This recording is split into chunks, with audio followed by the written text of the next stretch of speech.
Hai anak-anak, mari kita belajar Bahasa Indonesia kelas 7 Bab 1 Jelajah Nusantara. Bab kali ini kita akan membahas teks deskripsi. Materi ini sudah kurikulum merdeka ya. A. Pengertian teks deskripsi. Apakah anak-anak tahu apa itu teks deskripsi? Nah, teks deskripsi adalah teks yang berisi gambaran sifat-sifat benda yang dideskripsikan. Dengan kalimat deskripsi, pembaca seolah-olah melihat, mendengar, dan merasakan sendiri tentang hal yang disampaikan dalam suatu teks. Sekarang mari kita bahas ciri-ciri teks deskripsi. Dalam teks deskripsi, penulis berusaha menggambarkan kesan dari hasil pengamatannya terhadap suatu objek kepada pembaca. Berikut adalah ciri dan tujuan teks deskripsi. 1. Menggambarkan atau melukiskan suatu benda, tempat, atau suasana tertentu. 2. Melibatkan panca indera, pendengaran, penglihatan, penciuman, pengecapan, dan perabaan untuk menggambarkan objek. 3. Bertujuan agar pembaca seolah-olah dapat melihat atau merasakan sendiri objek yang dideskripsikan. 4. Menjelaskan ciri-ciri objek seperti warna, ukuran, bentuk, dan keadaan suatu objek secara terperinci. Lalu, apa tujuan teks deskripsi? Mari kita bahas bersama-sama. Dalam kehidupan sehari-hari, kita berkomunikasi menggunakan deskripsi. Tujuannya adalah menciptakan imajinasi pembaca sehingga ia seolah-olah melihat, mengalami, dan merasakan sendiri apa yang dialami oleh penulisnya. Teks deskripsi bertujuan untuk menggambarkan objek dengan cara melukiskan objek dari sudut pandang penulis. Melalui teks deskripsi, pembaca atau pendengar dapat membayangkan bentuk, rasa, rupa sebuah benda, atau suasana suatu tempat atau peristiwa, sehingga mereka akan lebih mudah memahami dan tertarik dengan penjelasan kita. Apa kalian tahu apa isi teks deskripsi? Nah, isi teks deskripsi menggambarkan suatu objek secara konkret atau nyata, benar-benar ada, berwujud, dapat dilihat, diraba, dan sebagainya. Lalu, objek tersebut dilukiskan secara lebih jelas menggunakan kalimat perincian, yaitu kalimat yang menyebutkan atau menguraikan suatu objek sampai ke bagian yang sekecil-kecilnya. Sekarang mari kita bahas unsur bahasa dalam teks deskripsi. 1. Kata konkret. Kata konkret adalah kata yang mudah diserap panca indera, misalnya buku, meja, rumah, kuda, dan lain-lain. 2. Kalimat perincian. Kalimat perincian adalah kalimat yang melukiskan bagian-bagian yang penting sedetail mungkin. Misalnya, jika kita melukiskan betapa indahnya laut dalam di Wakatobi, kita harus memerinci situasi di dalam laut yang indah itu selengkap-lengkapnya, sehingga pembaca dapat membayangkan bagaimana jika dia sendiri yang sedang menyelam di Wakatobi. Apakah terumbunya yang cantik, ikan-ikannya yang beraneka ragam, atau hal lainnya. 3. Majas. Majas adalah salah satu bentuk gaya bahasa untuk mendapatkan suasana dalam sebuah kalimat agar semakin hidup.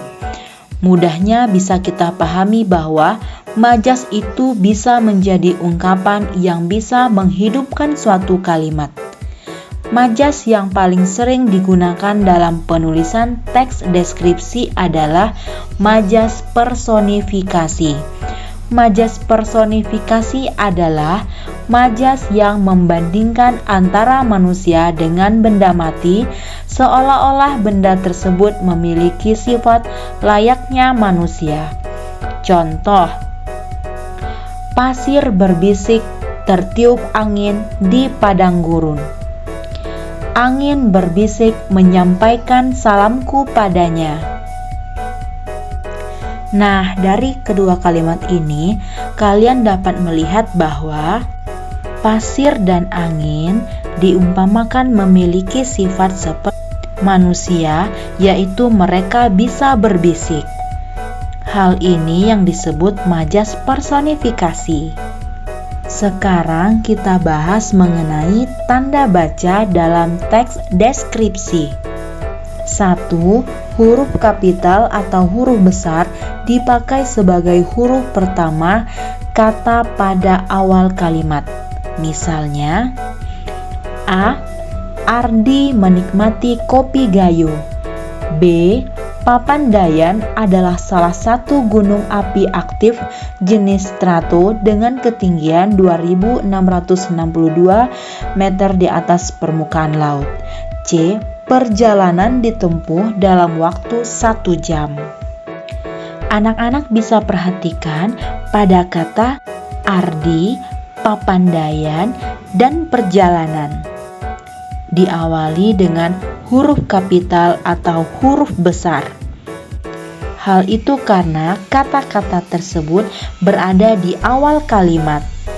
2. Huruf kapital dipakai sebagai huruf pertama nama geografi. Misalnya, Jakarta, Jalan Dago, Kabupaten Garut, Sungai Musi, Gunung Papandayan. Keseluruhan kata untuk nama geografi menggunakan huruf kapital di awal kata. 3. Tanda koma. A. Tanda koma dipakai di antara unsur-unsur dalam suatu pemerincian atau pembilangan. Misalnya, ia membeli kopi, kain, dan tas sebagai oleh-oleh untuk para sahabatnya.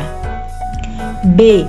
Tanda koma dipakai sebelum kata penghubung seperti tetapi, melainkan, sementara, dan sedangkan dalam kalimat majemuk setara. Misalnya, Lili mengambil foto, sementara Fajar memilih menikmati secangkir kopi. C. Tanda koma dipakai untuk memisahkan anak kalimat yang mendahului induk kalimatnya. Misalnya, kalau lulus ujian, ayah akan mengajak saya ke Pulau Bali. D. Tanda koma dipakai di belakang kata atau ungkapan penghubung antar kalimat. Seperti oleh karena itu, jadi, dengan demikian, sehubungan dengan itu, dan meskipun demikian. Misalnya, Gunung Papandayan telah meletus beberapa kali. Meskipun demikian, kawah hasil letusan dan hutan mati menjadi daya tarik wisata ini. E. Tanda koma dipakai sebelum dan atau sesudah kata seru, seperti o, ya, wah, aduh, hai. Tanda koma juga dipakai sebelum dan atau sesudah kata sebagai sapaan seperti bu, dik, atau nak. Misalnya, wah, indah sekali pemandangan di Pantan Terong. Kamu setuju kan, nak? 4. Kata depan seperti di, ke, dan dari ditulis terpisah dari kata yang mengikutinya. Misalnya, di mana toko kopi Jawa? Dia ikut berlibur ke Yogyakarta. Ia berasal dari kota musik. Nah, dari ketiga kalimat ini, kata depan di, ke, dan dari berfungsi sebagai kata depan, sehingga ditulis terpisah dari kata yang mengikutinya.